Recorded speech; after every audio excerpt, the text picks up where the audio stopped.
இருள் சூடும் காலம் இனி வருதே, அருள் உள்ள நாட்கள் பயன்படுத்தும். இருள் சூடும் காலம் இனி வருதே, அருள் உள்ள நாட்கள் பயன்படுத்தும். திறவுண்ட வாசல் அடைபடுமுன், நொறுங்குண்ட மனதாய் முன் செல்வோர் யார்? திறவுண்ட வாசல் அடைபடுமுன், நொறுங்குண்ட மனதாய் முன் செல்வோர் யார்? நாட்கள் கொடியதாய் மாறிடுதே, காலத்தை ஆதாயம் செய்திடுவோம். நாட்கள் கொடியதாய் மாறிடுதே, காலத்தை ஆதாயம் செய்திடுவோம்.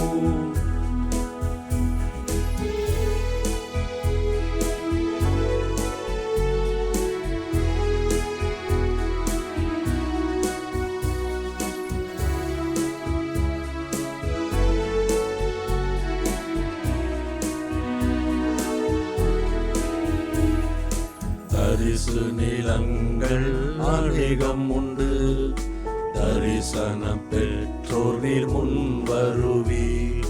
தரிசு நிலங்கள் அநேகம் உண்டு, தரிசனம் பெற்றோர் நீர் முன் வருவீர்.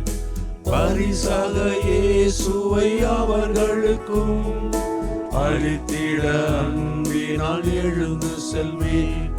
திறவுண்ட வாசல் அடைபடுமுன், நொறுங்குண்ட மனதாய் முன் செல்வோர் யார்? நாட்கள் கொடியதாய் மாறிடுதே, காலத்தை ஆதாயம் செய்திடுவோம். நாட்கள் கொடியதாய் மாறிடுதே, காலத்தை ஆதாயம் செய்திடுவோம்.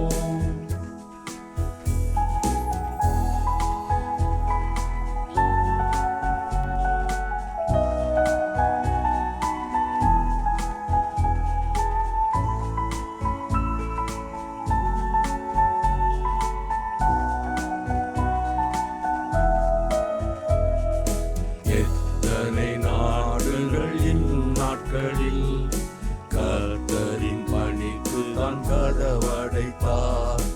எத்தனை நாடுகள் இந்நாட்களில் கர்த்தரின் பணிக்கு தான் கதவடைத்தார்.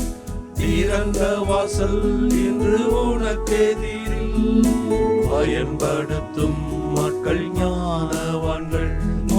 திறவுண்ட வாசல் அடைபடுமுன், நொறுங்குண்ட மனதாய் முன் செல்வோர் யார்?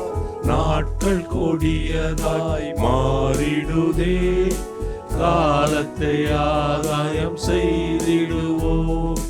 நாட்கள் கொடியதாய் மாறிடுதே, காலத்தை ஆதாயம் செய்திடுவோம்.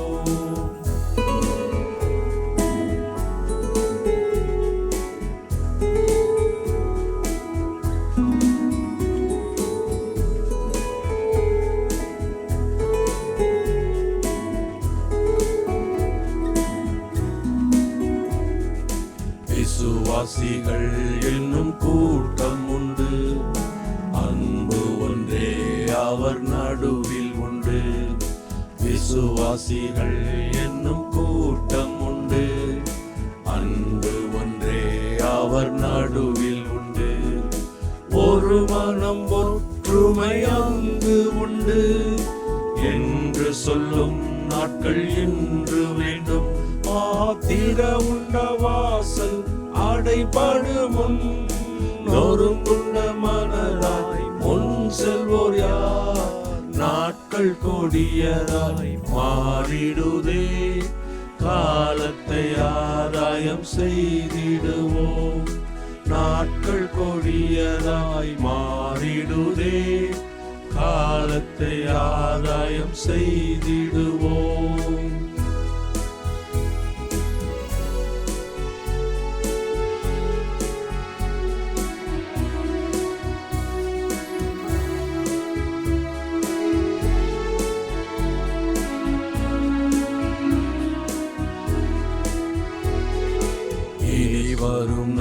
நாட்களில் நமது கடன் வெகு அதிகம் விசுவாசிகளே.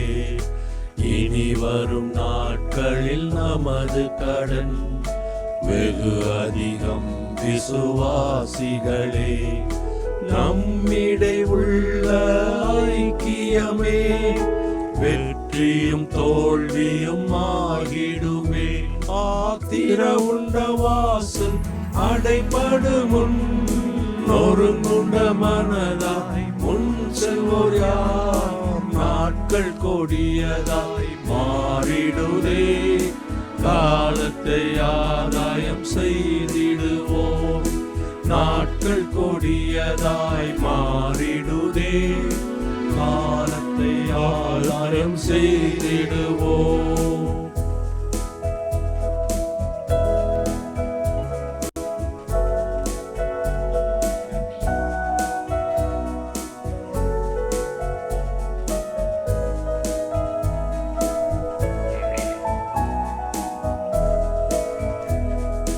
இயேசுவே எங்கள் உள்ளங்களை அன்பென்னும் ஆவியால் நிறைத்திடுமே.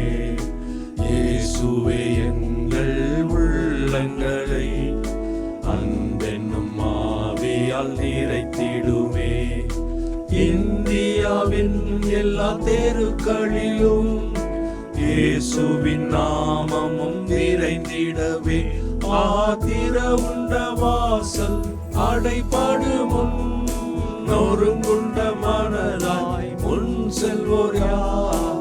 நாட்கள் கொடியதாய் மாறிடுதே, காலத்தை ஆதாயம் செய்திடுவோம். நாட்கள் கொடியதாய் மாறிடுதே, காலத்தை ஆதாயம் செய்திடுவோம்.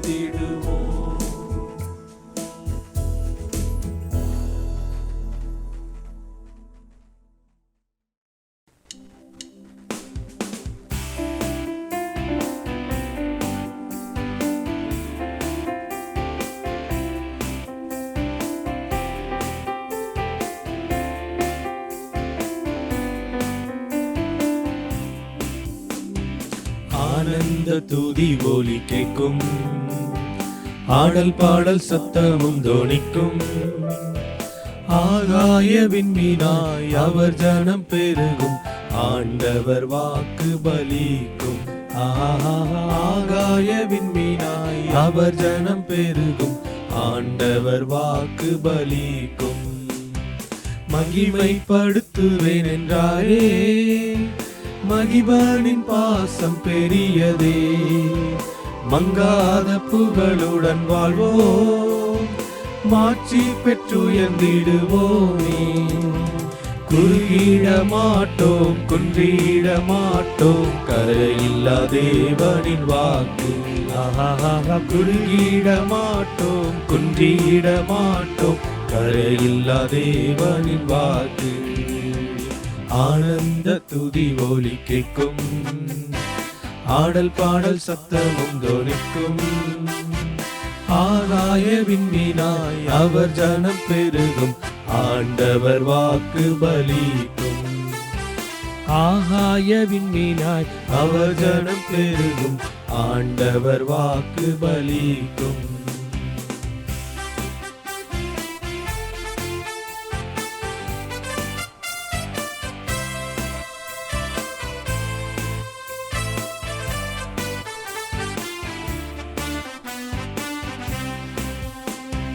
ஆதி நிலையை எகுவோமே, ஆசி திரும்ப பெறுவோம்.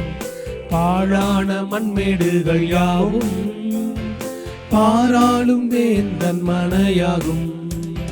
சிறை வாழ்வு மறையும், சீர்வாழ்வு மலரும், சீயோனின் மகிமை திரும்பும். சிறை வாழ்வு மறையும், சீர்வாழ்வு மலரும், சீயோனின் மகிமை திரும்பும். ஆனந்த துதி ஒலி கேட்கும், ஆடல் பாடல் சத்தமும் தோணிக்கும். ஆகாய விண்மீனாய் அவர் ஜனம் பெருகும், ஆண்டவர் வாக்கு பலிக்கும். ஆகாய விண்மீனாய் அவர் ஜனம் பெருகும், ஆண்டவர் வாக்கு பலிக்கும்.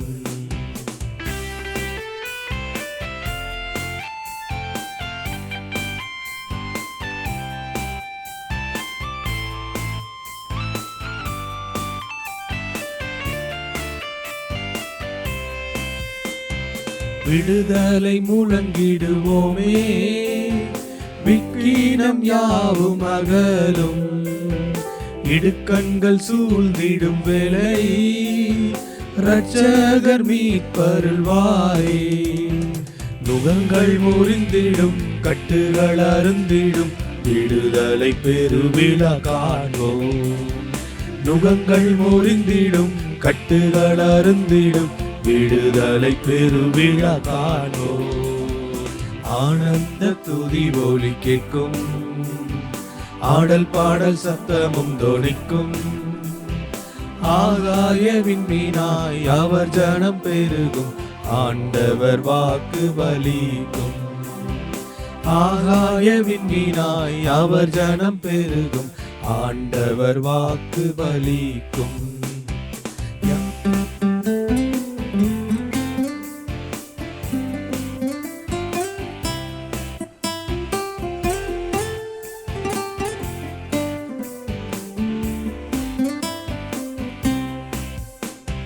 யாக்கோபு நடுங்கிடுவானோ, யாக்கோவின் தேவன் துணையே. அமெரிக்கை வாழ்வை அழைப்போம், ஆண்டவர் மார்பில் சுகிப்போம். பதறாத வாழ்வும் சிதறாத மனமும் பரிசாக தேவன் அருள்வார்.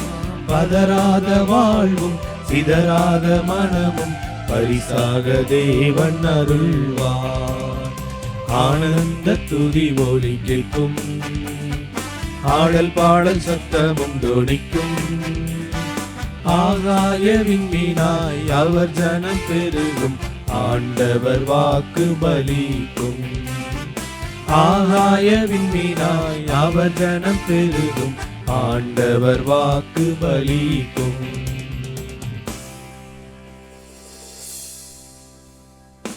ஆண்டவர் இயேசு கிறிஸ்துவின் நாமத்தில் உங்கள் அனைவருக்கும் என்னுடைய அன்பின் வாழ்த்துக்கள். மறுபடியும் நாம் இந்த கூடுகையில் சந்திப்பது நமக்கு மகிழ்ச்சி அளிக்கிறது.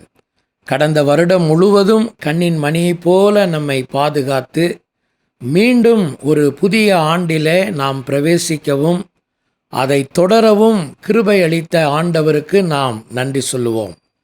தொடர்ந்து இந்த வருடத்திலும் கடவுளுடைய பிரசன்னத்தில் நம்மை காத்து கொள்ளவும் அவருடைய வார்த்தையில் நாம் நிலைத்திருக்கவும் நம்மை அர்ப்பணிப்போம்.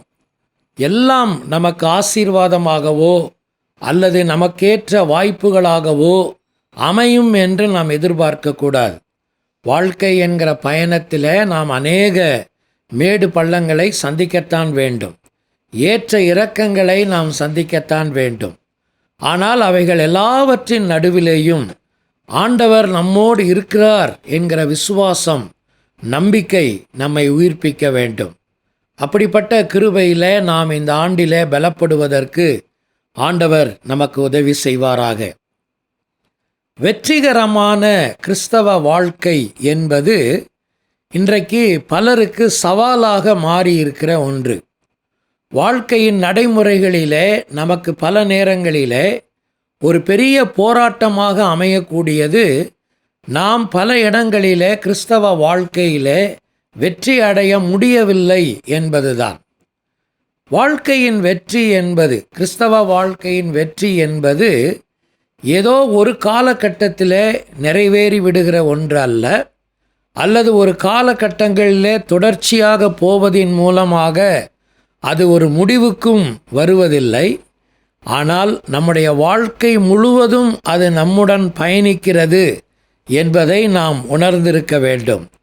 கடைசி மூச்சு வரைக்கும் இந்த வெற்றி வாழ்விலே நாம் நிலைத்திருப்பதற்கு நம்மை அர்ப்பணிக்க வேண்டியது மிக அவசியம். அதைத்தான் நாம் இந்த தியானத்தில் நாம் கவனிக்க போகிறோம். எத்தனை ஆண்டுகள் கிறிஸ்தவ வாழ்க்கையிலே இருந்தாலும் எவ்வளவு மேன்மையான அனுபவங்களை பெற்றிருந்தாலும் இந்த போராட்டங்கள் இருக்கத்தான் செய்கிறது. இதுதான் கொரிந்திய திருச்சபைக்கு இருந்தது. 1 கொரிந்தியர் நிருபத்தை நீங்கள் இன்றைக்கு நம்முடைய தியானத்திற்காக எடுத்துக்கொள்ளுங்கள். 1 கொரிந்தியர் 3வது அதிகாரத்தை நம்முடைய தியானத்திற்கு நாம் எடுத்துக்கொள்ளலாம்.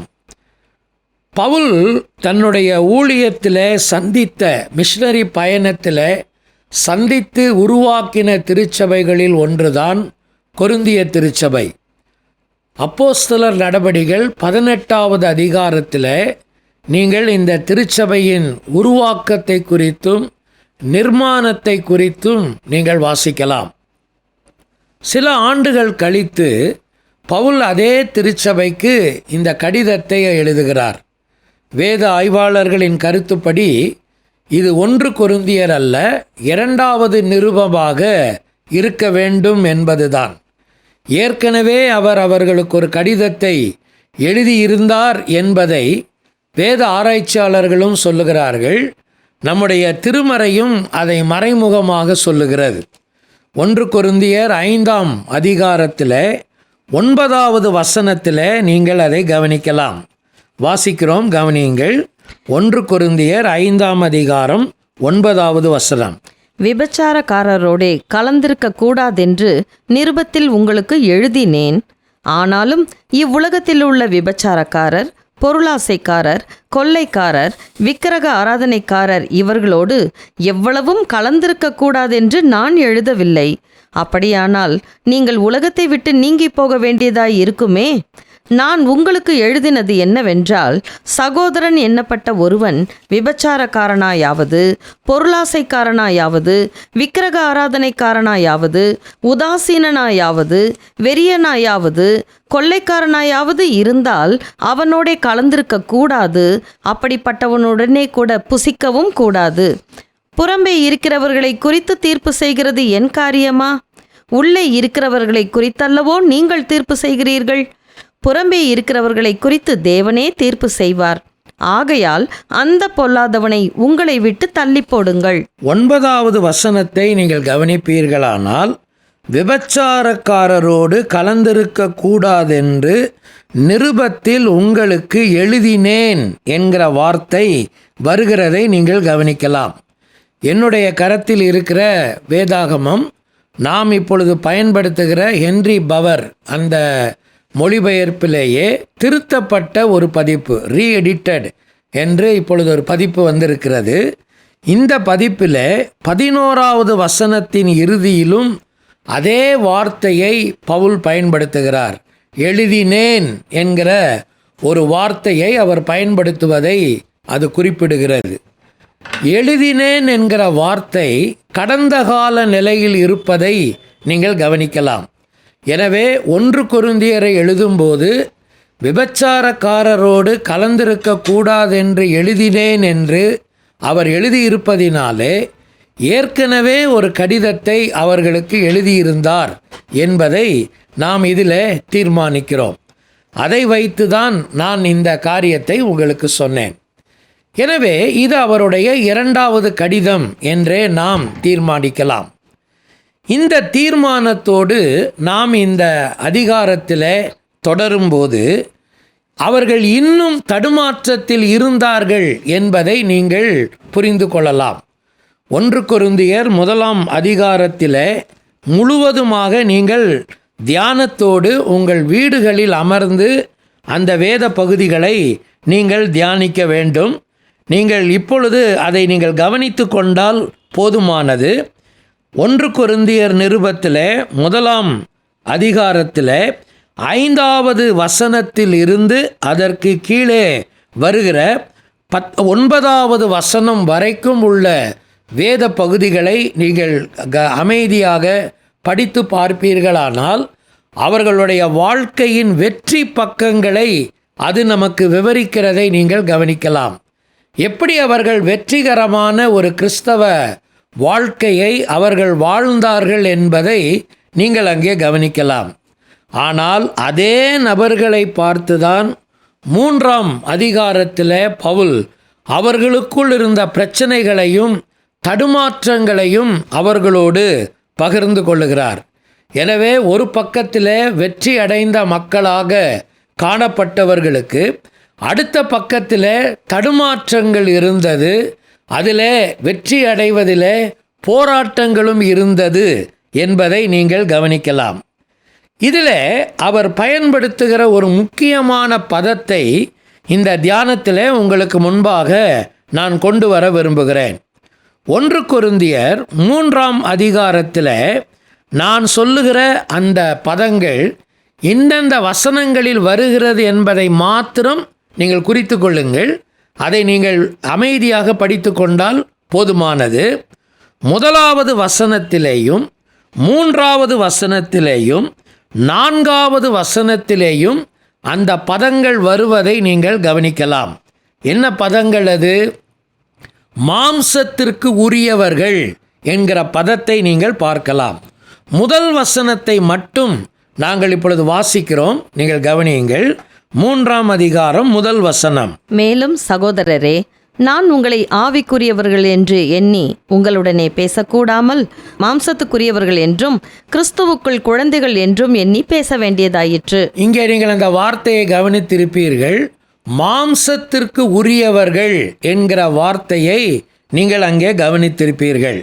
இதே பதங்கள் நான் சொன்ன அந்த 3வது வசனத்திலேயும் 4வது வசனங்களிலேயும் இதே வார்த்தை பயன்படுத்தப்படுவதை நீங்கள் அறியலாம்.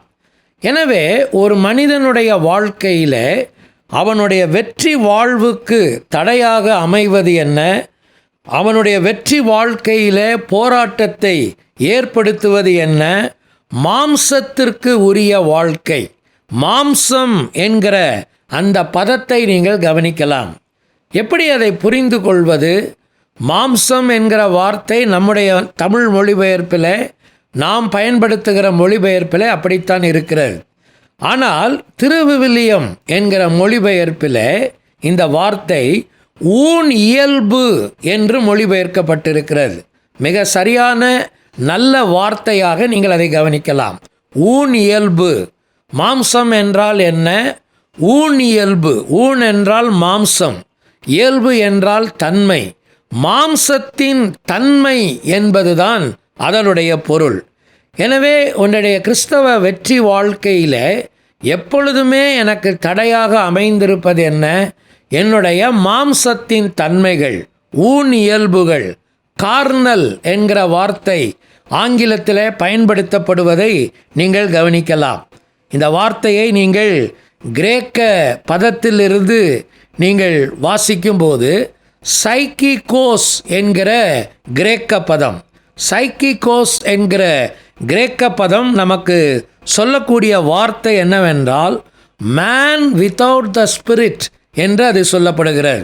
மேன் வித்தவுட் த ஸ்பிரிட், ஆவி இல்லாத ஒரு மனிதன் என்று அந்த வார்த்தையை நீங்கள் மொழிபெயர்க்கலாம். அதுதான் கார்னல் என்று நம்முடைய பழைய மொழிபெயர்ப்புகளிலே அது மொழிபெயர்க்கப்படுகிறது. இன்னும் வேத ஆய்வாளர்கள் சொல்லும்போது இந்த வார்த்தையை சோலிஷ் என்று மொழிபெயர்க்கலாம் என்று சொல்லுகிறார்கள். சோலிஷ் அப்படின்னா அதனுடைய அர்த்தம் என்னவென்றால், மிக தெளிவாக சொல்ல வேண்டும் என்றால் பர்சன்ஸ் லிமிட்டட் டு நேச்சுரல் அப்படிங்கிற வார்த்தையை நீங்கள் அங்கே கவனிக்கலாம். தங்களுடைய இயல்பான தன்மைகளுக்கு அவர்கள் கட்டுப்பட்டவர்கள், உட்பட்டவர்கள், rather than super natural capacities என்று அவர்கள் சொல்லுகிறார்கள். நம்முடைய சக்திக்கு அப்பாற்பட்ட தெய்வீக கட்டுப்பாடுகளுக்கு அவர்கள் உட்பட்டு இருப்பதை விட அவர்கள் தங்களுடைய மாம்சத்தின் தன்மைகளுக்கு கட்டுப்பட்டு இருப்பவர்கள். அதுதான் மாம்சம் என்கிற வார்த்தைக்கான மிக சரியான ஒரு பொருள். இதற்கு எதிர்ப்பதம்தான் நாம் வேதத்தில் வாசிக்கிறோம், ஆவிக்குரியவர்கள் என்கிற பதம். இதை முதல் வசனத்தில் பவுல் குறிப்பிடுவதை நீங்கள் கவனிக்கலாம். இதுதான் இன்றைக்கு நம்முடைய வாழ்க்கைக்கு தேவை. அதைத்தான் நாமும் இன்றைக்கு மிக தெளிவாக நம்முடைய தியானத்தில் நாம் கவனிக்கிறோம். அப்படியானால் ஒரு மனிதன் ஆவிக்குரியவனாக தன்னை வைத்து கொள்ளுகிற வரைக்கும், ஆவிக்குரிய மனிதனாக தன்னை அவன் நிலைப்படுத்தி கொள்ளுகிற வரைக்கும் தான் இந்த போராட்டத்தின் மேல் அவன் வெற்றி அடைகிறான். மாம்சத்தின் தன்மைகளின் மேல், ஊன் இயல்புகளின் மேல் அவன் வெற்றி அடைகிறான். ஒருவேளை உங்களுடைய வாழ்க்கையின் போராட்ட நிலைகளும் கூட இதற்குள் அடங்கி இருக்கலாம். இது போய்விடுமா? நான் ஆரம்பத்திலே சொன்னேன், இது போவதற்கான வாய்ப்புகள் கிடையாது. முற்றும் நீங்கி விடுவதற்கான வாய்ப்புகள் கிடையாது. என் வாழ்நாள் முழுவதும் இந்த போராட்டம் தொடரத்தான் செய்யும். 2 காரியங்கள் அதை ஒருவேளை முடிவுக்கு கொண்டு வரலாம். ஒன்று, இந்த உலகத்தில் விட்டு நான் போகிற ஒரு நிலை, அதாவது மரணம், இந்த போராட்டத்திற்கு ஒரு முடிவை கொண்டு வரும். அல்லது ஆண்டவருடைய வருகை, ஆண்டவருடைய வருகையின் போது இந்த போராட்டம் ஒரு முடிவுக்கு வருகிறது. இந்த 2ம் ஒன்று நேரிடும் வரைக்கும் இந்த வாழ்க்கையின் தன்மையிலே நான் பிடிபட்டிருக்கிறேன் என்பதை நான் உணர வேண்டும். அப்படியானால் என்ன செய்வது? வெற்றி உண்டா எனக்கு? நிச்சயம் வெற்றி உண்டு. அதைத்தான் நமக்கு ஆவி என்கிற வார்த்தை நமக்கு விவரிக்கிறது. அந்த ஆவி என்கிற வார்த்தை நமக்கு சொல்லும்போது ஆவியானவர் என்கிற அந்த வார்த்தைக்குள் அது அடங்கின வார்த்தை. அதற்குத்தான் பரிசுத்த ஆவியானவர் நம்முடைய வாழ்க்கையிலே தம்முடைய ஆளுகையை அவர் செலுத்த வேண்டும். அதற்குத்தான் ஆவியானவர் நமக்கு கொடுக்கப்பட்டிருக்கிறார். எல்லாவற்றின் மேலும் நான் ஜெயம் எடுப்பதற்கும் ஜெயம் உள்ளவனாக நிற்பதற்கும் ஆவியானவர் எனக்கு உதவி செய்கிறார். இதைத்தான் நாம் திருமறையிலே வாசிக்கிறோம். நாம் பாவம் நம்மை மேற்கொள்ள மாட்டாதே என்று பவுல் நமக்கு சொல்லுகிறார். ஆவியினால் நடத்தப்படுகிற வாழ்க்கை என்று கலாத்தியர் 5ஆம் அதிகாரத்தில் நாம் வாசிக்கிறோம். எனவே மாம்சத்தின் மேல் எனக்கு வெற்றி உண்டு, மாம்சத்தின் மேல் எனக்கு ஜெயம் உண்டு. இதை எந்த விசுவாசியும் கலங்க வேண்டிய அவசியம் இல்லை. ஆனால் எவ்விதமாக இது சாத்தியமாகும்? ஒரு மனிதனுடைய வாழ்க்கையில் ஆவியானவருடைய ஆளுகை அவனுடைய வாழ்க்கையில் இருக்கும்போது அவனுடைய வாழ்க்கையின் தன்மைகள் எப்படி இருக்கிறது, வாழ்க்கையின் போக்குகள் எப்படி இருக்கிறது, அதை திருமறை நமக்கு சொல்லுகிறது.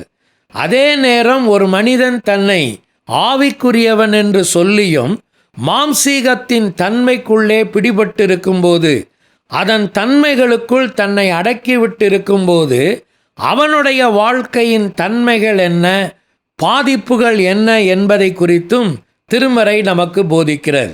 அதைத்தான் இந்த நாளின் தியானத்தில் 3 காரியங்களை நான் உங்களோடு கூட பகிர்ந்து கொள்ளப் போகிறேன். 1 கொரிந்தியர் 3ஆம் அதிகாரத்தை மட்டும் இந்த தியானத்தில் நாம் எடுத்துக்கொள்வோம். வீடுகளிலே நீங்கள் இதை அமர்ந்து இந்த தியானத்தை நீங்கள் கேட்ட பிறகு அமர்ந்து அமைதியோடு தியானத்தோடு 1 கொரிந்தியர் 3ஆம் அதிகாரத்தை பலமுறை நீங்கள் திரும்பி வாசிக்கலாம். ஒருவேளை உங்களுக்கு ஆங்கிலம் தெரிந்திருந்தால் ஆங்கில வேதாகமங்களின் பல மொழிபெயர்ப்புகளிலே வாசிக்கலாம், அல்லது தமிழின் மற்ற மொழிபெயர்ப்புகளிலும் கூட நீங்கள் இதை முயற்சி செய்யலாம். சரி, என்ன விதமான பாதிப்புகளை மாம்சத்தின் வாழ்க்கை என்னுடைய வாழ்க்கையிலே ஏற்படுத்துகிறது? 1 கொரிந்தியர் 3ஆம் அதிகாரத்தில் 1-7 வசனங்கள் வாசிக்க வேண்டாம், நீங்கள் கவனித்து கொள்ளுங்கள். 1-7 வசனங்களை நீங்கள் குறித்து வைத்து கொள்ளுங்கள். இங்கே என்ன நடக்கிறது? 1-7 வசனங்கள் எனக்கு என்ன சொல்லுகிறது? மாம்சத்திற்கு உட்பட்ட மனிதன், ஊன் இயல்புகளுக்கு கட்டுப்பட்ட மனிதன் முதலாவது என்ன பாதிப்பை தன்னுடைய ஆவிக்குரிய வாழ்க்கைக்கு அவன் ஏற்படுத்துகிறான்? மாம்சத்தின் வாழ்க்கை அடையாளத்தை சேதப்படுத்தும். இதுதான் முதலாவது நீங்கள் கற்றுக்கொள்ள வேண்டிய பாடம். அது உங்களுடைய அடையாளத்தை சேதப்படுத்தும். It will damage your spiritual identity. இதை நீங்கள் ஒரு நாளும் மறந்துடக்கூடாது. இப்போ நீங்கள் முதல் வசனத்தை மறுபடியும் நாங்கள் வாசிக்கிறோம், நீங்கள் கவனியுங்கள். முதல் வசனத்தை கவனியுங்கள். மேலும் சகோதரரே, மேலும் சகோதரரே, நான் உங்களை ஆவிக்குரியவர்கள் என்று நான் எண்ணி உங்களை ஆவிக்குரியவர்கள் என்று எண்ணி உங்களுடனே பேசக்கூடாமல் மாம்சத்துக்குரியவர்கள் என்றும் மாம்சத்திற்குரியவர்கள் என்றும் கிறிஸ்துவுக்குள் குழந்தைகள் என்றும் கிறிஸ்துவுக்குள் குழந்தைகள் என்றும் எண்ணி பேச வேண்டியதாயிற்று என்ற வார்த்தையை அங்கே வாசிக்கிறோம். 2 வார்த்தைகளை கவனிக்கிறீர்களா? ஆவிக்குரியவர்கள் என்கிற வார்த்தை, மாம்சத்திற்குரியவர்கள் என்கிற வார்த்தை. இப்போ நாம் எந்த அடையாளத்தில் இருக்கிறோம்? என்றைக்கு இயேசு கிறிஸ்துவை நம்முடைய சொந்த இரட்சகராக, ராஜாவாக, மீட்பராக நாம் ஏற்றுக்கொண்டோமோ அன்றைக்கே நம்முடைய அடையாளம் மாறி இருக்கிறது. மாம்சத்திற்குரியவர்கள் என்கிற நிலைப்பாட்டில் இருந்து ஆவிக்குரியவர்கள் என்கிற நிலைப்பாட்டிற்கு நாம் வந்திருக்கிறோம். எனவே என்னுடைய அடையாளம் மாறி இருக்கிறது. எனவே 2 விதமான அடையாளங்களோடும் ஒரு மனிதன் வாழ முடியாது. ஒரே நேரத்தில் நீங்கள் ஆவிக்குரியவர்களாகவும் ஒரே நேரத்தில் நீங்கள் மாம்சத்திற்கு உரியவர்களாகவும் இருக்க முடியாது. மாம்சத்தின் தன்மைகளை நீங்கள் இந்த உலகத்தில் வாழும் வரைக்கும் அழிக்க முடியாவிட்டாலும் அதன் மேல் நீங்கள் எப்பொழுதுமே ஜெயம் பெற்று ஆவிக்குரியவர்கள் என்கிற அடையாளத்தை உங்கள் வாழ்க்கையிலே நீங்கள் ஊர்ஜிதம் செய்ய வேண்டும். இதை சொல்லுவதற்கு பவுல் பயன்படுத்துகிற அடுத்த வார்த்தை என்னவென்றால் குழந்தைகள் என்கிற வார்த்தை. முதல் வசனத்திலே நீங்கள் கவனிக்கலாம். மாம்சத்திற்குரியவர்கள் குழந்தைகளாக இருக்கிறார்கள். அப்படியானால் வளர்ச்சியின் நிலையிலே பாதிப்பை அவர்கள் கண்டவர்கள். அது மாத்திரமல்ல, அவர் கீழே அவர் கொடுக்கிற காரியம், சொல்லக்கூடிய காரியம் என்னவென்றால் உங்களுக்கு போஜனம் கொடாமல். இந்த வார்த்தையை நீங்கள் வாசிக்கும்போது பலமான ஆகாரம் என்று அதை நீங்கள் புரிந்து கொள்ளலாம். பலமான ஆகாரத்தை உங்களுக்கு கொடுக்க முடியவில்லை என்று பவுல் அங்கே சொல்லுகிறதை நீங்கள் கவனிக்கலாம். தேவ மக்களே, இந்த தியானத்தில் நாம் ஆராய்ந்து பார்க்க வேண்டிய காரியம் அதுதான். என்னுடைய மாம்சீகத்தின் ஒருவேளை என்னுடைய ஆளுகை என் வாழ்க்கையில் அதிகமாக இருக்குமானால் அது எங்கே சேதத்தை ஏற்படுத்துகிறது? என்னுடைய அடையாளத்தில் அது சேதத்தை ஏற்படுத்துகிறது. ஒருவேளை நீங்கள் இன்றைக்கி ஆவிக்குரியவர்கள் என்கிற அடையாளத்தோடு வாழ்கிறீங்க. உங்களுக்குள்ளேயே உங்களுக்கு அந்த நிலைப்பாடு இருக்கிறது, குடும்பத்திலே அந்த நிலைப்பாடு இருக்கிறது, சபையிலே அந்த நிலைப்பாடு இருக்கிறது, உலகத்துக்குள்ளே அந்த நிலைப்பாடு இருக்கிறது, நம்ம வேலை செய்கிற ஸ்தலங்களிலே நமக்கு அந்த நிலைப்பாடுகள் இருக்கிறது. ஒருவேளை உங்களுடைய அந்த உங்களுடைய வே ஆஃப் ட்ரெஸ்ஸிங், நீங்கள் ஒருவேளை உடை உடுத்துவது, உங்களுடைய அப்பியரன்ஸ், நம்ம சாதாரணமாக ஒருத்தரை பார்த்தவொடனே சொல்லிடுவோம்ல, இவங்க கிறிஸ்தவங்க அப்படின்னு.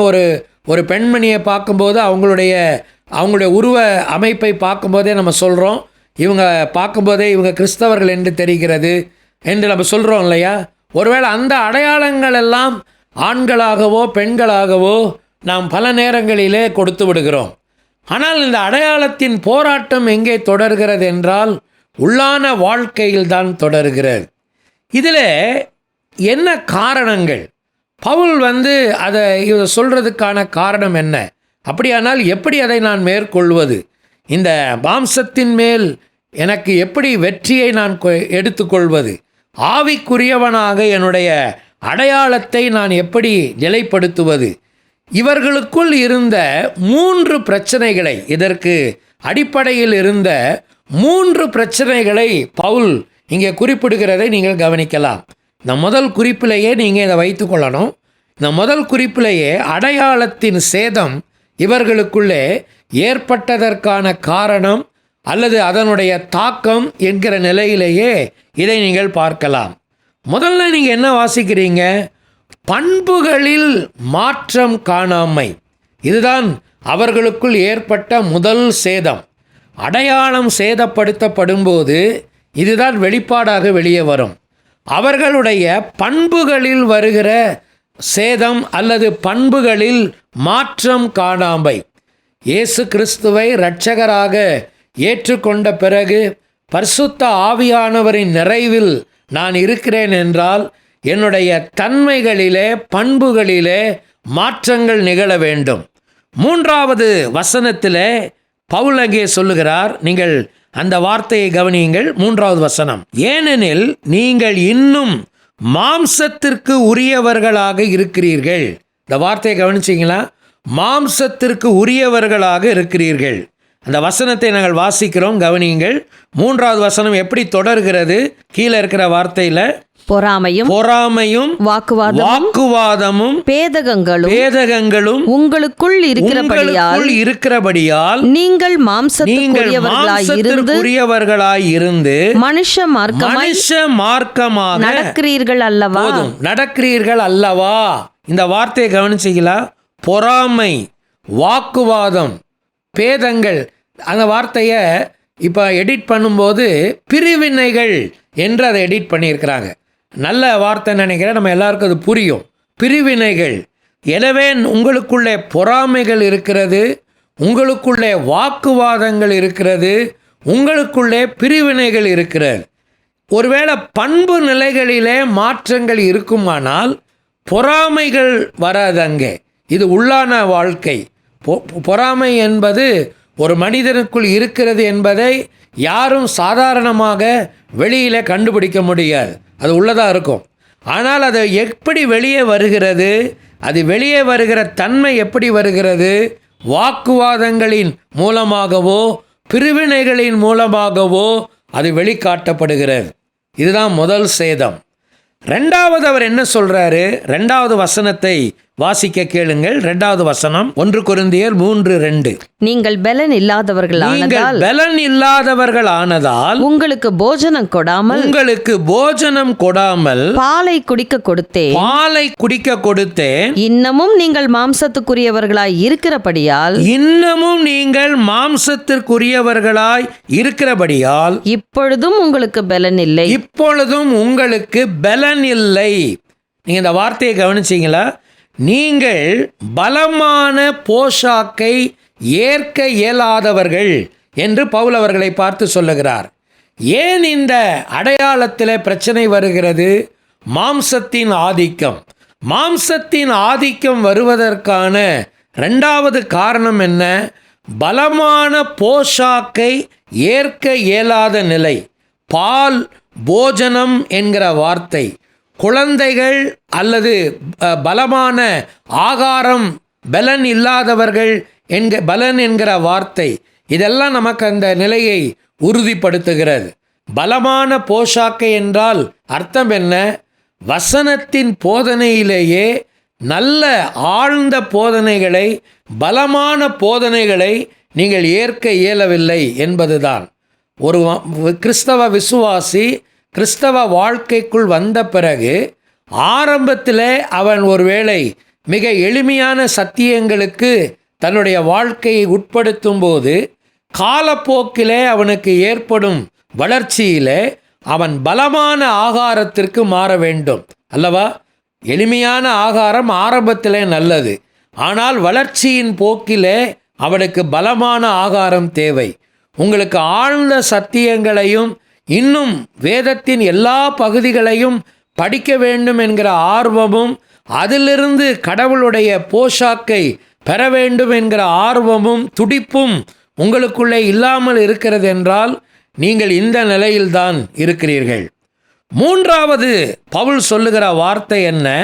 மாம்சம் எப்படி அடையாளத்தை சேதப்படுத்துகிறது? முதலாவது, அது பண்புகளில் மாற்றம் காணாமை என்கிற நிலையை ஏற்படுத்துகிறது. பலமான போஷாக்கை ஏற்க இயலாதவர்கள் என்கிற நிலையை ஏற்படுத்துகிறது. 3வது ஒரு வார்த்தையை நீங்கள் கவனிக்கலாம். 3வது வசனத்தை வாசிக்கிறோம், நீங்கள் கவனியுங்கள். 3வது வசனம், பொறாமையும் வாக்குவாதமும் பேதகங்களும் உங்களுக்குள் இருக்கிறபடியால் நீங்கள் மாம்சத்துக்குரியவர்களாய் இருந்து மனுஷ மார்க்கமாய் நடக்கிறீர்கள் அல்லவா. நீங்க இந்த வார்த்தையை கவனிச்சீங்களா? மனுஷ மார்க்கமாய் நடக்கிறீர்கள் அல்லவா.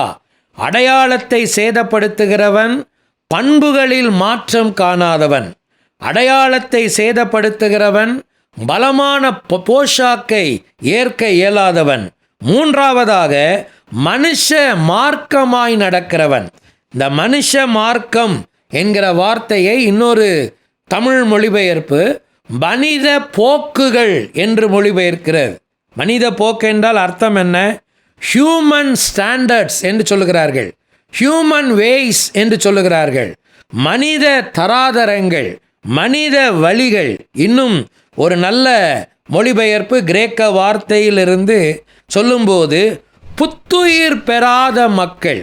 ஒருவேளை ஒரு ஒரு மறு உயிரை, உயிர்ப்பித்தலை ஆவியானவரால் பெறாத ஒரு மக்களாக அவர்கள் இருப்பார்கள் என்பதுதான் அர்த்தம். ஒருவேளை நாம் மனித மார்க்கமாக மற்ற மனிதர்கள் போகிற போக்கிலேயே உங்களுடைய வாழ்க்கை தரம் இருக்குமானால், இப்போ இவங்க என்ன சொன்னாங்க? யாருக்குள்ளே தான் பொறாமை இல்லை, யாருக்குள்ளே தான் வாக்குவாதம் இல்லை, யாருக்குள்ளே தான் பிரச்சனைகள் இல்லை, எல்லாருக்குள்ளேயும் இருக்கிறது தானே. எல்லாருக்குள்ளேயும் இருக்கிறதுனா உங்களுக்குள்ளே அது இருக்கக்கூடாது, நீங்கள் அதை மேற்கொள்ளணும், அதுதான் அதனுடைய அர்த்தம். ஆனால் இவர்கள் அந்த புத்துயிர் பெறாத மக்களைப் போலவே இவர்கள் வாழ்ந்தார்கள் என்பதுதான் மிக வேதனையான ஒரு காரியம். ஆண்டவருடைய மக்களே, இந்த தியானத்தில் நாம் உணர வேண்டிய காரியம் என்ன? கிறிஸ்தவ வாழ்வின் வெற்றிகரமான நிலைப்பாட்டை உறுதிப்படுத்துவது என்பது என்னுடைய மாம்சத்தின் மேல் நான் அடைகிற வெற்றியை பொறுத்தே இருக்கிறது. மாம்சத்தின் மேல் வெற்றி காணாதவன் என்ன பாதிப்பை ஏற்படுத்துகிறான்? அவன் அடையாளத்தை சேதப்படுத்துகிறான். ஆவிக்குரியவன் என்கிற அடையாளம், பலனுள்ளவன் என்கிற அடையாளம், இந்த அடையாளங்களை எல்லாம் அவன் சேதப்படுத்துகிறான் என்பதை நீங்கள் புரிந்து கொள்ளலாம். இரண்டாவது பகுதிக்கு வருவோம். இரண்டாவது, மாம்சத்தின் ஆளுகைக்கு தன்னை விட்டு விடுகிற மனிதன். ஆவியினால் இந்த மாம்சத்தை மேற்கொள்ள வழி காணாத மனிதன் அடுத்து அவன் என்ன செய்கிறான்? எப்படி சேதத்தை தன் ஆவிக்குரிய வாழ்க்கையில் ஏற்படுத்துகிறான்?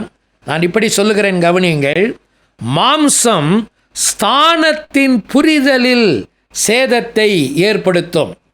மாம்சம் ஸ்தானத்தின் புரிதலில் அது சேதத்தை ஏற்படுத்தும். மாம்சீகமாய் வாழ்கிற மனிதன், மாம்சீகத்தின் மேல் வெற்றி அடையாத மனிதன், தன்னை குறித்த புரிதலிலே அவன் தோல்வி அடைகிறான். அதிலே அவன் சேதத்தை ஏற்படுத்துகிறான். பல நேரங்களிலே நம்முடைய அடையாளங்கள் காணாமல் போவதற்கு இதுவும் ஒரு காரணம். நாம் யார்? இந்த உலகத்தில் என்னுடைய ஸ்தானம் என்ன? இதை ஒரு மனிதன் உணர்ந்திருப்பான் என்றால் நிச்சயமாக அவன் தன்னை புரிந்து கொள்வான். அதற்கேற்றவாறு தன் வாழ்க்கையை அவன் அமைத்து கொள்வான். இன்னைக்கும் அன்னைக்கும் இருந்த பிரச்சனை அதுதான், இன்னைக்கும் இருந்த பிரச்சனை அதுதான். மோசேக்கு இதே பிரச்சனை தான். மோசேக்கு ஒரு காலத்தில் என்ன அடையாளமும் ஸ்தானமும் சொல்லி கொடுக்கப்பட்டது? எகிப்திய அரண்மனையில் நீ இந்த நாட்டின் இளவரசன், இங்கே வாழுகிற இஸ்ரவேலர்கள் எல்லாம் நம்முடைய அடிமைகள், நாம் அவர்களை ஆள வேண்டும், அவர்களை எப்பொழுதுமே நம்முடைய கட்டுப்பாட்டுக்குள் வைத்து அவர்களை நம்முடைய சுயநலத்திற்காக பயன்படுத்தி கொள்ள வேண்டும். இதுதான் எகிப்தின் அரண்மனை அவனுக்கு போதித்தது. எகிப்தின் அந்தஸ்து அவனுக்கு போதித்தது. எகிப்தின் ஸ்தானம் அவனுக்கு போதிக்கப்பட்டது. ஆனால் அவனுடைய வீடு அவனுக்கு என்ன சொல்லி கொடுத்தது? அவன் வீட்டிலே வளர்ந்த காலங்கள் வரைக்கும் அவனுடைய தகப்பனாகிய அம்ராம், அவனுடைய தாயாகிய யோகபேத் அவனுக்கு என்ன சொல்லி கொடுத்தார்கள்? உன்னுடைய அடையாளம் எகிப்தியன் என்பதல்ல, நீ இஸ்ரவேலன். நீ உன்னுடைய ஸ்தானம் இந்த நாட்டின் இளவரசன் என்று நீ இருந்தாலும் நீ கடவுளுடைய மனிதன், கடவுளுக்குரியவன். இதுதான் அவர்கள் சொல்லி கொடுத்த நிலைப்பாடு.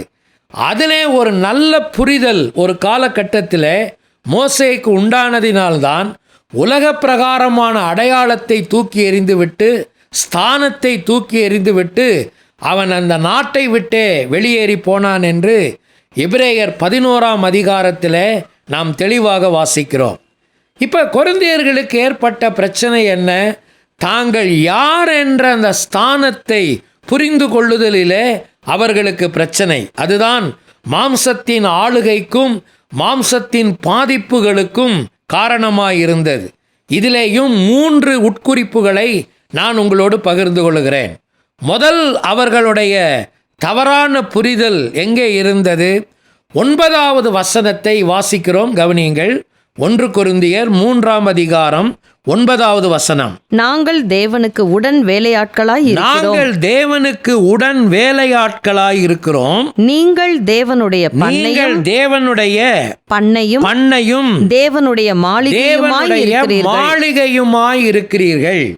நான் உங்களுக்கு ஏற்கனவே ஆரம்பத்திலே சொன்னேன், நாம் இப்போ பயன்படுத்தி கொண்டிருக்கிற இந்த பவர் மொழிபெயர்ப்பு திருத்தப்பட்ட மொழிபெயர்ப்பாக இப்போ வந்திருக்கிறது. இதில் நிறைய அந்த வார்த்தை பிழைகளும் இலக்கண ரீதியாக சரிப்படுத்த வேண்டிய விஷயங்களையும் சரிப்படுத்தி இருக்கிறார்கள். இதே மொழிபெயர்ப்பு தான், ஆனால் நமக்கு அப்படி ஒரு திருத்தப்பட்ட மொழிபெயர்ப்பாக வந்திருக்கிறது. நீங்களும் வாங்கி அதை பயனடையலாம். இப்போ என் கையில் இருக்கிற மொழிபெயர்ப்பு அதுதான். இது பவர் மொழிபெயர்ப்பிலேயே ரீஎடிட்டட். இது என்ன சொல்லுகிறது? நாங்கள் தேவனுக்கு உடன் வேலையாட்களாய் இருக்கிறோம், நீங்கள் தேவனுடைய விளைநிலமும். நல்ல வார்த்தை. நீங்கள் வாசித்த நம்முடைய மொழிபெயர்ப்பில் பண்ணைன்னு இருக்குது பார்த்தீங்களா? பண்ணைனா என்ன பண்ணை? நமக்கு நிறைய நேரத்தில் இப்போ சந்தேகம் வந்துடுது இல்லைங்களா? விவசாயம் என்று நீங்கள் எடுத்துக்கொண்டால் இன்றைக்கி எல்லாமே விவசாயம்தான். நீங்கள் ஆடு வளர்த்தா கூட அது ஒரு விவசாயத்தில் தான் போயிடும். அல்லது மீன் வளர்த்தாலும் கூட விவசாயமாக தான் இருக்கும். அது நீங்கள் என்ன இந்த ஃபார்மிங் சார்ந்து என்ன செஞ்சாலும் அது அப்படி தான் போகும். ஆனால் அதிலிருந்து தான் அந்த வார்த்தை வேறுபடுகிறது. பண்ணை என்கிற வார்த்தை சொல்லும்போது பவுல் குறிப்பிட்டு சொல்லுகிறார் விளைநிலம். விளைநிலம் விளைநிலம் என்கிற வார்த்தை அர்த்தம் என்ன தெரியுமா? விளைநிலம் என்ன செய்யப்பட வேண்டும்? பண்படுத்தப்பட வேண்டும். அதுதான் அதனுடைய மிக முக்கியமான காரியம். அப்படியானால் அவர்கள் எங்கே புரிதல் இல்லாமல் போனார்கள்? தங்களுடைய ஸ்தானத்திலே அவர்களுக்கு புரிதல் இல்லை. தாங்கள் யார்? தாங்கள் தேவனுடைய பண்ணை, கடவுளுடைய ஊழியர்களாக அவர்கள் மத்தியிலே அவர்கள் இங்கே 1 கொரிந்தியர் நிருபத்திலே பவுல் குறிப்பிடுகிற தன்னையோ, பவுலில் தன்னை குறிப்பிடுகிறார். கேபா என்று பேதுருவை குறிப்பிடுகிறார். அப்பல்லோ என்கிற தேவ மனிதரை குறிப்பிடுகிறார். இவர்களை அவர் என்ன சொல்லுகிறார்? நாங்கள் தேவனுடைய உடன் வேலையாட்களாக இருக்கிறோம். நாங்கள் தேவனுடைய உடன் வேலையாட்கள், நீங்கள் கடவுளுடைய பண்ணை, விளைநிலம். எனவே கடவுள்தான் எஜமானர். அவர் உங்களை பண்படுத்துவதற்கோ உங்களை கனியுள்ள விளைச்சல் உள்ள நிலமாக மாற்றுவதற்கோ அவருடன் இணைந்து நாங்கள் பணி செய்கிறோம். நாங்கள் அதிகாரிகள் அல்ல, அல்லது நாங்கள் முதலாளிகள் அல்ல, நாங்கள் உடன் வேலையாட்கள் என்ற வார்த்தையை பவுல் பயன்படுத்துகிறார். அப்படியானால் இவர்களுக்கு என்ன உணர்வு வேண்டும்? விளைநிலம் என்றாலே பண்படுத்தப்படுதலும் விளைச்சலின் தரமும் மிக முக்கியமானது. இதை அவர்கள் மறந்து போனார்கள். இரண்டாவது, பவுல் அவர்களுக்கு உணர்த்துகிற ஸ்தானத்தின் புரிதல் என்ன? அதே 9வது வசனத்தில் நீங்கள் வாசிக்க கேட்ட இன்னொரு பதம் என்ன தெரியுமா? தேவனுடைய மாளிகை என்கிற ஒரு வார்த்தை. தேவனுடைய மாளிகை. இரண்டாவது, நான் யாராக இருக்கிறேன் என்றால் தேவனுடைய மாளிகையாக இருக்கிறேன். மாளிகை என்றால் அரண்மனை. மாளிகை என்கிற வார்த்தை வேதாகமத்திலே, புதிய ஏற்பாட்டிலே பயன்படுத்தப்பட்ட எல்லா இடங்களிலும். நான் அந்த அதிகாரத்தை மட்டும் சொல்லிடுறேன், நீங்கள் வாசிங்க அந்த வேத பகுதியை. எபேசியர் 2ஆம் அதிகாரத்தின் கடைசி பகுதியோ அல்லது 1 பேதுருவின் நிருபம் 2ஆம் அதிகாரத்திலேயோ நீங்கள் வாசிக்கக்கூடிய தொடர் வார்த்தை என்னவென்றால் கட்டப்படுதல் என்கிற வார்த்தை.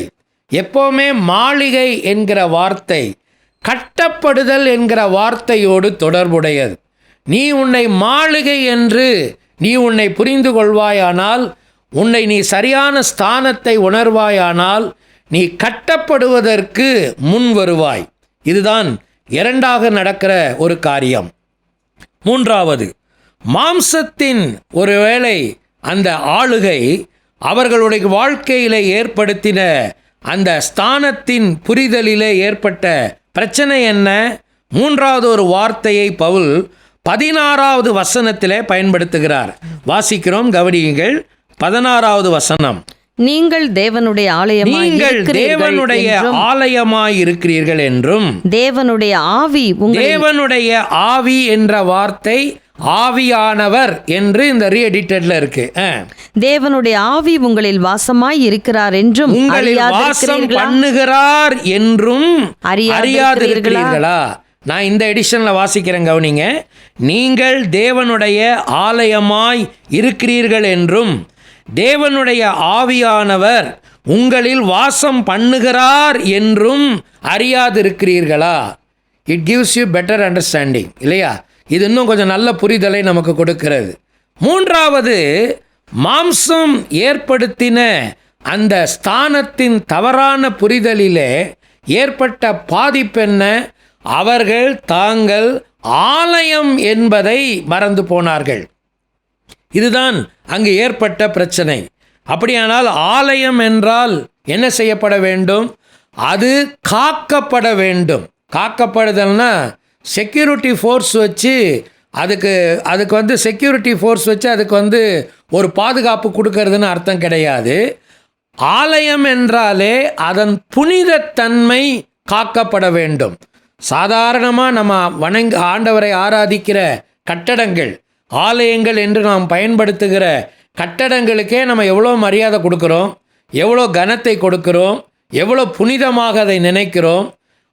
அப்படி இருக்கும்போது நாம் தான் முதலாவது தேவனுடைய ஆலயம் என்கிற நிலைப்பாடு வரும்போது அதற்கு நான் எவ்வளவு கனத்தையும் மரியாதையையும் செலுத்த வேண்டும். பவுல் அதைத்தான் சொல்லுகிறார். அந்த ஆலயத்தின் அந்த தன்மை, அதனுடைய புனிதத்தன்மை பாதுகாக்கப்பட வேண்டும். நீங்கள் தேவனுடைய ஆலயமாய் இருக்கிறீர்கள். அந்த ஆலயத்திலே தேவனுடைய ஆவியானவர் குடியிருக்கிறார். இதே காரியத்தை நமக்கு பிரதிபலிக்கிற இன்னொரு வேத பகுதி 2 கொரிந்தியர் 6ஆம் அதிகாரம் 14-18 வரைக்கும் உள்ள வேத பகுதி. அந்த பகுதியை நீங்கள் வாசிச்சுக்கோங்க. ஒரு வசனத்தை மட்டும் நாங்கள் வாசிக்கிறோம், கவனிங்க. 2 கொரிந்தியர் 6ஆம் அதிகாரம் 16வது வசனத்தை மட்டும் வாசிக்கிறோம், கவனியுங்கள். தேவனுடைய ஆலயத்துக்கும் விக்கிரகங்களுக்கும் சம்பந்தம் ஏது? நான் அவர்களுக்குள்ளே வாசம் பண்ணி அவர்களுக்குள்ளே உலாவி அவர்கள் தேவனாய் இருப்பேன். அவர்கள் என் ஜனங்களாய் இருப்பார்கள் என்று தேவன் சொன்னபடி நீங்கள் ஜீவனுள்ள தேவனுடைய ஆலயமாய் இருக்கிறீர்களே. நீங்க இந்த வார்த்தையை கவனிச்சீங்களா? அப்படியானால் என்ன செய்யணும்? நான் உங்களுக்குள்ளே வாசம் பண்ணுவேன், உங்களுக்குள்ளே உலாவுவேன், உங்களுடைய தேவனாயிருப்பேன். அப்படியானால் நான் என்ன செய்ய வேண்டும்? அந்த புனித தன்மையை நான் காக்க வேண்டும். அடுத்த வசனத்தை வாசிக்கிறோம், கவனியுங்கள். அதற்கு அடுத்த வசனம், ஆனபடியால் நீங்கள் அவர்கள் நடுவில் இருந்து புறப்பட்டு பிரிந்து போய் அசுத்தமானதை தொடாதிருங்கள் என்று கர்த்தர் சொல்லுகிறார். இதுதான் தேவன் உங்களுக்குள்ளே எதிர்பார்க்கிற காரியம், எனக்குள்ளே எதிர்பார்க்கிற காரியம். நீங்கள் அவர்கள் நடுவில் இருந்து, பழைய ஏற்பாட்டிலே சொல்லப்பட்ட ஒரு தீர்க்க தரிசனத்தை பவுல் இங்கே எடுத்துக்கொள்ளுகிறார். அவர்கள் என்றால் யார்? பாவம் நிறைந்த மக்கள், ஆண்டவருக்கு முன்பாக விரோதமான வாழ்க்கையை வாழ்கிறவர்கள். அவர்கள் நடுவில் இருந்து புறப்படுங்கள், முதல்ல பிரிந்து போங்கள், புறப்படுங்கள், அசுத்தமானதை தொடாதிருங்கள். இதுதான் நமக்கு வருகிற கட்டளை. புறப்பட வேண்டும், பிரிந்திருக்க வேண்டும், அசுத்தமானதை தொடாதிருக்க வேண்டும். இந்த நிலைப்பாடுகள் என் வாழ்க்கையில் வரும்போது நான் என்னுடைய ஸ்தானத்தை காத்து கொள்ள முடியும். மாம்சீகத்தின் ஆளுகை, ஆவியானவருடைய கட்டுப்பாட்டுக்கு வெளியே இருக்கிற வாழ்க்கை என்னுடைய ஸ்தானத்தின் புரிதலிலே ஒரு சேதத்தை ஏற்படுத்துகிறது. எந்த புரிதலிலெல்லாம்? நான் தேவனுடைய விளைநிலம், பண்ணை என்பதிலே, நான் தேவனுடைய மாளிகை என்பதிலே, நான் தேவனுடைய ஆலயம் என்பதிலே. அடுத்து மூன்றாவதாக, மாம்சத்தின் ஆளுகை நமக்குள் ஏற்படுத்தும் சேதம் என்ன? மாம்சத்தின் கட்டுப்பாட்டுக்குள்ளே வாழ்கிற மனிதன் எங்கே தன்னுடைய சேதத்தை அவன் வெளியே காட்டுகிறான் என்பதை நீங்கள் மூன்றாவதாக பார்க்கலாம். 10வது வசனத்திலிருந்து 1 கொரிந்தியர் 3ஆம் அதிகாரம் 10வது வசனத்திலிருந்து 15வது வசனம் வரைக்கும் உள்ள வேத பகுதிகளை நீங்கள் அமைதலோடு தியானமாக நீங்கள் வாசியுங்கள். தேவைப்படுகிற வசனங்களை மட்டும் நான் வாசிக்கிறேன், மீதி வசனங்களை நீங்கள் வாசித்து கொள்ளுங்கள். 1 கொரிந்தியர் 3ஆம் அதிகாரம் 10லிருந்து 15 வசனங்கள். இங்கே பவுல் குறிப்பிடுகிற ஒரு உதாரணத்தை நீங்கள் கவனிப்பீர்களானால் 10வது வசனம் என்ன சொல்லுகிறது பாருங்கள். 10வது வசனத்தை வாசிக்கிறோம்.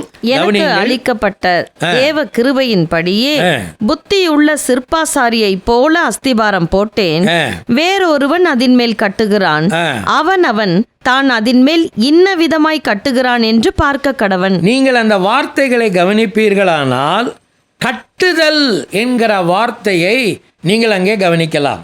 நீங்கள் ரொம்ப கவனம் செலுத்த வேண்டிய ஒரு வார்த்தை கட்டுதல் என்கிற ஒரு வார்த்தை.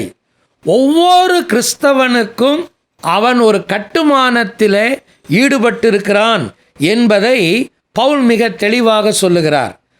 எதை கட்டுகிறான்? அவன் தன்னுடைய தரமான ஆவிக்குரிய வாழ்க்கையையும் தரமான கிரியைகளையும் அவன் கட்டுகிறான். அவன் தன்னுடைய தரமான ஆவிக்குரிய வாழ்க்கையையும் அவன் தன்னுடைய தரமான கிரியைகளையும் வாழ்க்கையையும் கிரியைகளையும் இணைத்து தன்னுடைய கிறிஸ்தவ வாழ்க்கையை அவன் கட்டுகிறான். இதுதான் அங்கே நாம் புரிந்து கொள்ள வேண்டிய கட்டாயம். இப்போ பவுல் என்ன சொல்லுகிறார்? ஒரு மனிதன் மாம்சத்தின் தன்மைகளுக்கு அவன் உட்பட்டு இருக்கும்போது, நான் ஏற்கனவே சொன்னேன், தன்னுடைய இயல்பான தன்மைகளுக்கு உட்பட்டு கடவுளினுடைய தன்மைகளுக்கு விலகி இருப்பவன், ஆவிக்குரியவனாக இல்லாமல் ஆவியின் கட்டுப்பாட்டுக்குள் இல்லாமல் தன்னுடைய மாம்சத்தின் கட்டுப்பாடுகளுக்குள் இருக்கிறவன். இதை நீங்கள் கிறிஸ்தவர்கள் என்கிற பெயரில் இருந்தாலும், ஒருவேளை உங்களை ஆவிக்குரியவர்கள் என்று நீங்கள் உங்களை அழைத்து கொண்டாலும் கூட இது நடக்கலாம். இது இதெல்லாம் நான் செஞ்சிட்டேன்றதுனால எனக்குள்ள அது இல்லாமல் போயிடாது. எனவே அந்த கட்டுமானம் என்பது மிக முக்கியம். இந்த மேற்கண்ட 2 விஷயங்கள், நம்ம பார்த்த 2 குறிப்புகள் கவனமாக வாழ்க்கையில் பாதுகாக்கப்பட வேண்டுமானால் கட்டுமானம் மிக முக்கியம். எப்படி நான் என்னுடைய ஆவிக்குரிய கட்டுமானத்தை வைத்து கொள்வது? ஒரு வீட்டை நீங்கள் கட்டும்போது எவ்வளோ காரியத்தை கவனிக்கிறீங்க? அதை எந்த இடத்துல கட்டுறோம், அதை எப்படி கட்டுறோம், என்னென்ன பொருளை வச்சு கட்டுறோம், யாரை வச்சு கட்டுறோம், என்ன டிசைனில் கட்டுறோம், ஃப்யூச்சரெல்லாம் மனசில் வச்சு எவ்வளோ பிளான் பண்ணி நம்ம கட்டுறோம். அப்படியானால் நித்திய வாழ்வுக்காக நாம் கட்டுகிறோம் என்றால் நம்முடைய விசுவாச வாழ்க்கையை அதை எவ்வளவு தரமாக காத்து கொள்ள வேண்டும். இப்போ பவுல் என்ன சொல்கிறாரு?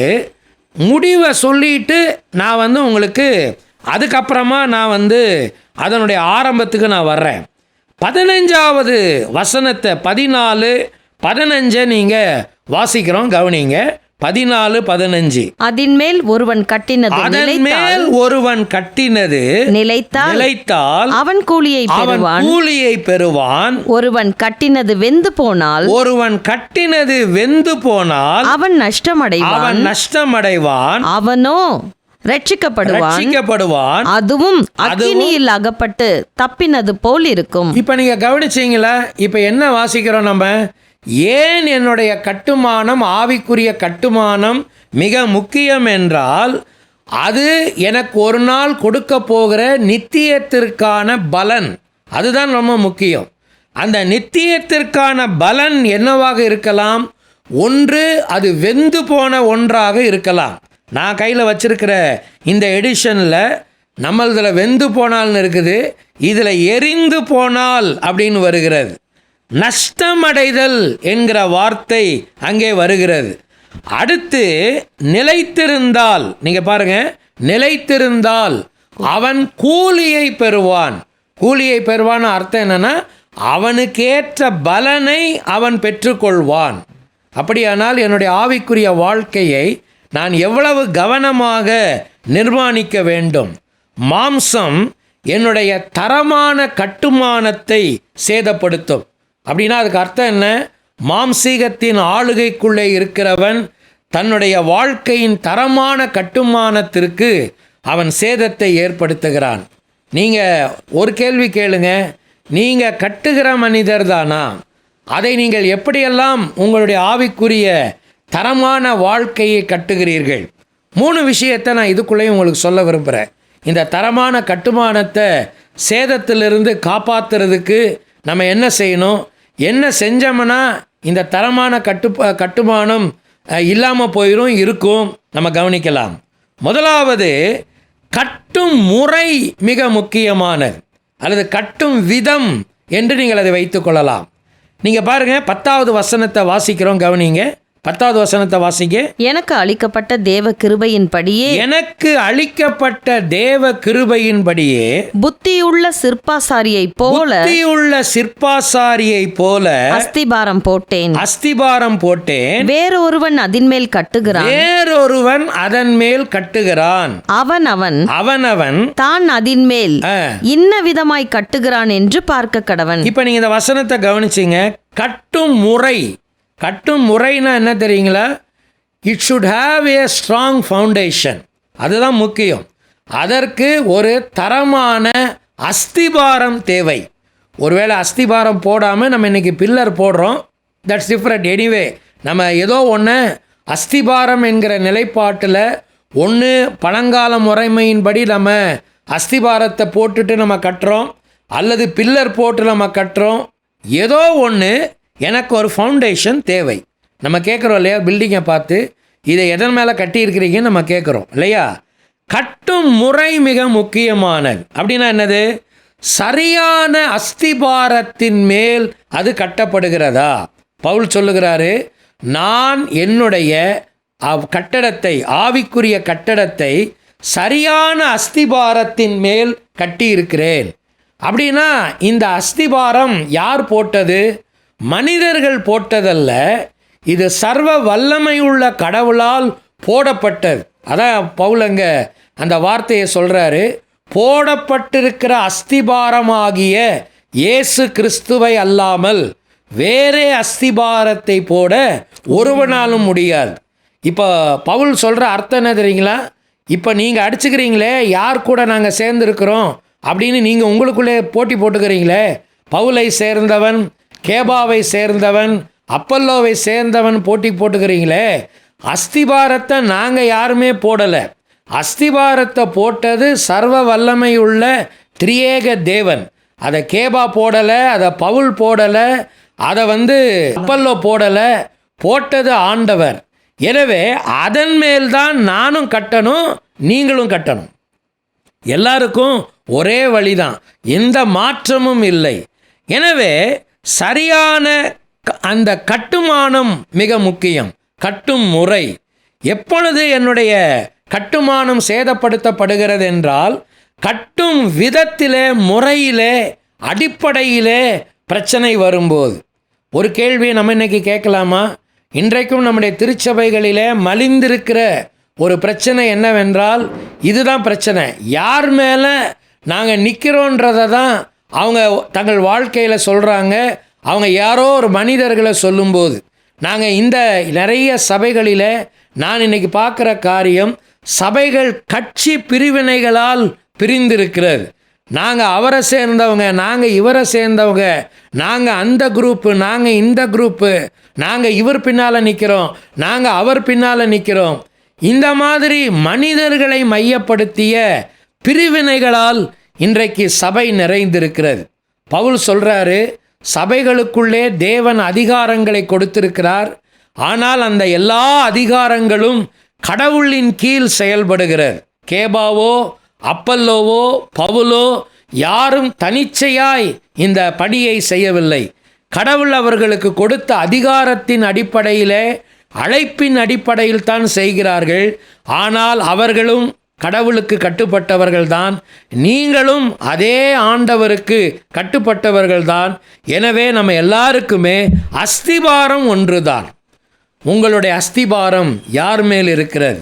மனிதர்கள் மேல் உங்களுடைய ஆவிக்குரிய அஸ்திபாரத்தை நீங்கள் கட்டுகிறீர்களா, அல்லது கடவுளின் வார்த்தையின் மேல், கடவுளின் மேல் உங்களுடைய அஸ்திபாரத்தை கட்டுகிறீர்களா என்பதை நீங்கள் ஆராய வேண்டும். இரண்டாவதாக பவுல் பயன்படுத்துகிற வார்த்தை கட்டுவதற்கான ஆதாரங்கள். ஒரு மனிதன் தன் ஆவிக்குரிய வாழ்க்கையை கட்டுவதற்கு என்ன ஆதாரங்களை பயன்படுத்துகிறான்? ஒரு கட்டடம் கட்டுறதுக்கு என்னென்ன பொருட்களை ஆதாரமாக நாம் வைக்கிறோம் என்பது முக்கியம் அல்லவா? பவுல் அதை 2 பிரிவுகளாக பிரிக்கிறார். 12வது வசனத்தை நாம் வாசிக்க கேட்போம். 12வது வசனம். ஒருவன் அந்த அஸ்திபாரத்தின் மேல் பொன் வெள்ளி விலையேற பெற்ற கல், மரம் புல் வைக்கோல் ஆகிய இவைகளை கொண்டு கட்டினால் போதும். இவற்றினால் கட்டினால் அப்படின்னு வச்சுக்கலாமே. 2 குரூப்பா நீங்க இதை பிரிச்சிருங்க. முதல் குரூப்ல என்ன வந்துருது? பொன் வெள்ளி விலையேற பெற்ற கல், இல்லையா? 2வது குரூப்ல என்ன வந்துருது?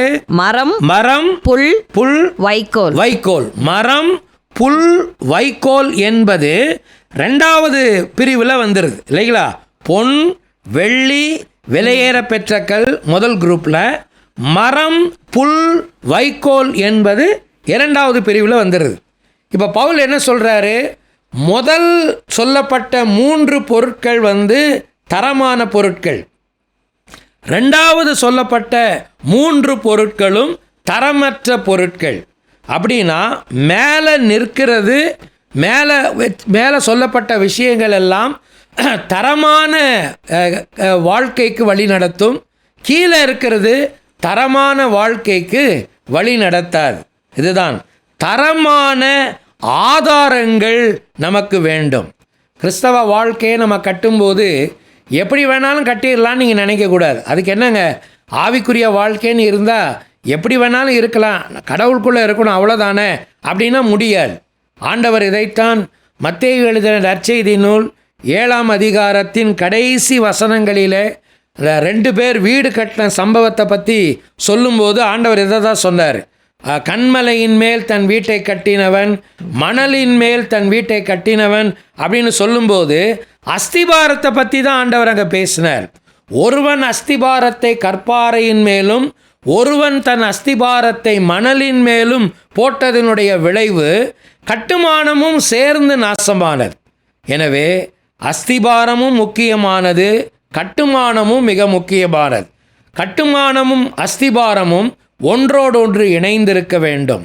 ஆவிக்குரிய வாழ்க்கையை நீங்கள் ஒருபோதும் குறுக்கு வழியில் அடைய முடியாது. எப்படி வேண்டுமானாலும் என்கிற நிலைப்பாட்டிலும் நீங்கள் வைக்க முடியாது.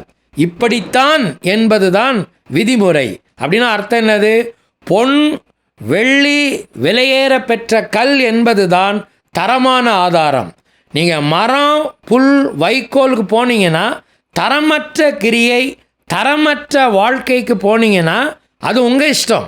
ஆனால் அதில் நீங்கள் நிறைவான பலனை அடைய முடியாது. இதுதான் 2வது நமக்கு வருகிற பாடம். 3வது நம்ம இதில் கற்றுக்கொள்ள வேண்டிய பாடம் என்ன? கட்டுமானத்தின் தரம். அப்படின்னா நம்ம கட்டுமானத்தினுடைய நிலைத்தன்மை. முதலாவது கட்டும் முறை, கட்டும் விதம் பற்றி பார்த்தோம். அது சரியான அஸ்திபாரம் என்று வருகிறது. கட்டுவதற்கான ஆதாரங்கள் என்று பார்த்தோம். தரமான ஆதாரங்கள் நமக்கு வேண்டும். 3வது கட்டுமானத்தின் தரம் என்று சொல்லும்போது அதன் நிலைத்தன்மை. 13வது வசனத்தை வாசிக்கிறோம், கவனிங்க நீங்க. அவனவனுடைய வேலைப்பாடு வெளியாகும். நாளானது அதை விளங்க பண்ணும். ஏனெனில் அது அக்கினியினாலே வெளிப்படுத்தப்படும். அவனவனுடைய வேலைப்பாடு எத்தன்மை உள்ளது என்று அக்கினியானது பரிசோதிக்கும். அப்படின்னா அர்த்தம் என்னது? உன்னுடைய வாழ்க்கையையும் உன்னுடைய கிரியைகளையும் எப்படி இந்த பொருளெல்லாம் ஒரு அக்கினி சோதிக்கும் அப்படின்னு பவுல் சொல்கிறாரோ, அதே மாதிரி உன்னுடைய வாழ்க்கையையும் அக்கினியை போன்ற ஒரு நாள் வரும். அந்த நாள் உன்னுடைய வாழ்க்கையை சோதிக்கும். அன்றைக்கு அந்த சோதனையிலே நீ நிலைத்து நிற்பாயா, உன்னுடைய கிரியைகள் நிலைத்து நிற்குமா என்பதுதான் காரியம். எனவே தரமானது நிலைத்தன்மை உடைய ஒரு வாழ்க்கையை நான் கட்டுகிறேனா, நிலைத்தன்மை உடைய கிரியைகள் எனக்குள்ளே இருக்கிறதா, இதை நான் ஆராய்ந்து பார்க்க வேண்டும். ஒரு நாள் நான் கூலியை பெறுவேனா, அப்படியானால் கடவுளிடத்தில் இருந்து நான் பலனை பெறுவேனா? ஒன்றுக்கு வாய்ப்பு இருக்குது. ஒருவேளை நீங்கள் பலனை பெறாமல் நீங்கள் மட்டும் தப்பிப்பதற்கு வாய்ப்பு இருக்கிறது. அதை தான் அவர் கீழே சொல்கிறாரு, அவன் கட்டினது எரிந்து போனால் 15வது வசனத்தில் அவன் நஷ்டம் அடைவான், அவனோ ரட்சிக்கப்படுவான், அதுவும் அக்கினியில் அகப்பட்டு தப்பினது போல் இருக்கும். அப்படி ஒரு நிலை நமக்கு வேண்டாம். நானும் தப்பிக்கணும், என்னுடைய கிரியைகளும் தேவனால் கனப்படுத்தப்பட வேண்டும், வாழ்க்கையும் கனப்படுத்தப்பட வேண்டும். அதுதான் மிக முக்கியம். ஆண்டவரிடத்தில் நாம் மன்றாடுவோமா? ஆண்டவரே, என்னுடைய ஆவிக்குரிய வாழ்க்கையின் தரத்தை நான் பாதுகாக்க எனக்கு கிருபை தாரும். 3 காரியங்களை நான் உங்களோட கூட பகிர்ந்து கொண்டேன். ஒரு மனிதன் தன்னுடைய கிறிஸ்தவ வாழ்க்கையின் மேல் வெற்றி அடைதலின் ஒரு நிலை என்னவென்றால், தன் மாம்சத்தின் மேல் அவன் அடைகிற வெற்றி நிலை, மாம்சத்தின் மேல் அவன் அடைகிற ஜெயம். இதைத்தான் நான் ஏற்கனவே உங்களுக்கு சொன்னேன். அவன் தன்னுடைய இயல்பு தன்மையாகிய ஜென்ம சுபாவத்தினாலே கட்டுப்படுத்தப்படாமல் கடவுளுடைய ஆவியினால் கட்டுப்படுத்தப்படுகிற ஒரு வாழ்க்கைக்குள் தன்னை அவன் அர்ப்பணிக்க வேண்டும். மாம்சத்தின் ஆளுகைக்கு உட்பட்டவன் 3 விதமான சேதங்களை தன்னுடைய ஆவிக்குரிய வாழ்க்கைக்கு ஏற்படுத்துவான். 3ஐ நான் உங்களுக்கு சொன்னேன். மாம்சம் அடையாளத்தை சேதப்படுத்தும், மாம்சம் உன்னுடைய ஸ்தானத்தின் புரிதலை சேதப்படுத்தும், 3வது மாம்சம் உன்னுடைய தரமான கட்டுமானத்தை சேதப்படுத்தும். ஆவிக்குரியவர்களாய் ஆவியின் பலனினால் நீங்கள் நடத்தப்படுவீர்களானால் நீங்கள் வெற்றி அடைவீர்கள். ஆவியின் கனியை உங்கள் வாழ்க்கையிலே வெளிப்படுத்துவீர்கள். ஒரு நாள் கடவுளுடைய ராஜ்யத்திலே பரிபூரணமான பலனை நீங்களும் நானும் பெற்றுக்கொள்வோம். ஆண்டவரிடத்தில் மன்றாடுவோமா? ஆண்டவரே, இப்படிப்பட்ட வாழ்க்கைக்கு நேராக என்னை நீர் ஆயத்தப்படுத்தும், என்னுடைய குடும்பத்தை ஆயத்தப்படுத்தும். உண்மையிலேயே இந்த தியானங்கள் எங்களுடைய ஆவிக்குரிய வாழ்க்கையிலே நல்ல ஒரு பரிசோதனையையும் வாழ்க்கை மாற்றத்தையும் கொண்டு வரட்டும் என்று நாம் மன்றாடுவோம். நாம் பிரார்த்தனை செய்வோம். அன்பின் தகப்பனே, இந்த நல்ல தியான வேளைக்காக உமக்கு நன்றி சொல்லுகிறோம். மறுபடியுமாய் நீர் எங்களோடு கூட பேசினீர். உடைய தெளிந்த சத்தத்தை கேட்டோம். வெற்றிகரமான கிறிஸ்தவ வாழ்க்கையின் சாத்தியக்கூறுகளை திருமறை எங்களுக்கு போதித்ததை கவனித்தோம். நிலைத்திருக்கவும் பயனடையவும் வாழ்க்கையிலே மேன்மை அடையவும் எனக்கும் எங்களுக்கும் கிருபை தாரும். உமக்கே எல்லா துதியையும் கனத்தையும் மகிமையும் நாங்கள் செலுத்துகிறோம். இயேசு கிறிஸ்துவின் நாமத்தில் வேண்டிக் கொள்ளுகிறோம் நல்ல பிதாவே, ஆமென்.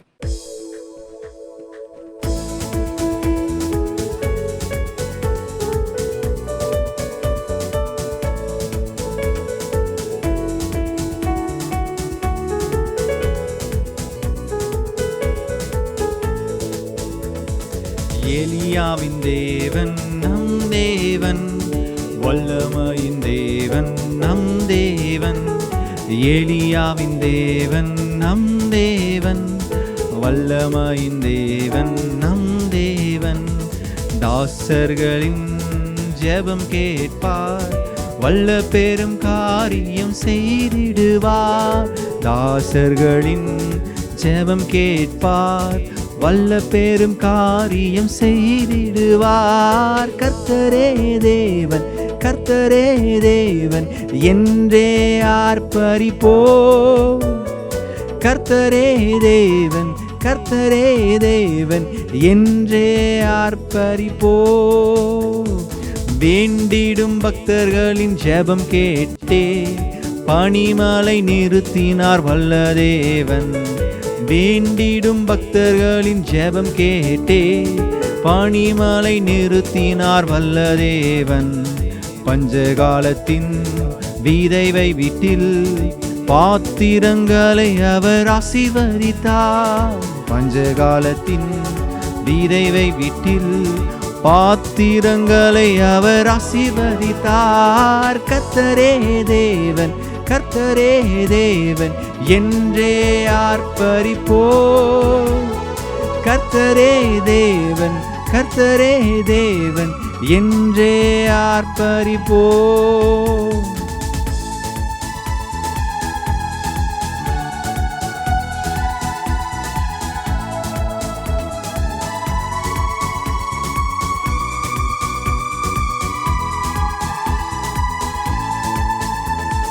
சத்துருக்கள் முன்னிலையில் தேவமானிதர் வீரமுடன் முழங்கினார் தேவமானிதன். சத்துருக்கள் முன்னிலையில் தேவமானிதன் வீரமுடன் முழங்கினார் தேவமானிதன். அக்கினியாள் பதிலளிக்கும் தேவனே தேவன் என்றார் தேவமானிதன். அக்கினியாள் பதிலளிக்கும் தேவனே தேவன் என்றார் தேவமனிதன். கர்த்தரே தேவன், கர்த்தரே தேவன் என்றே ஆர்ப்பரிப்போம். கர்த்தரே தேவன், கர்த்தரே தேவன் என்றே ஆர்ப்பரிப்போம்.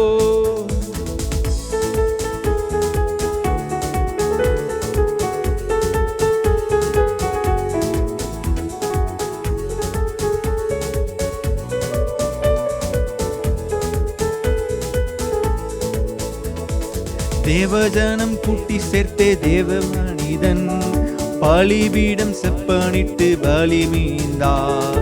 தேவஜனம் கூட்டி சேர்த்தே தேவமனிதன் பலிபீடம் செப்பனிட்டு பலி மீந்தார்.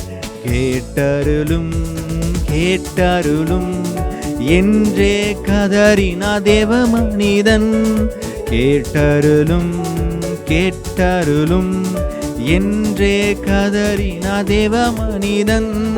கர்த்தரே தேவன், கர்த்தரே தேவன் என்றே ஆர்ப்பரிப்போம். கர்த்தரே தேவன், கர்த்தரே தேவன் என்றே ஆர்ப்பரிப்போம்.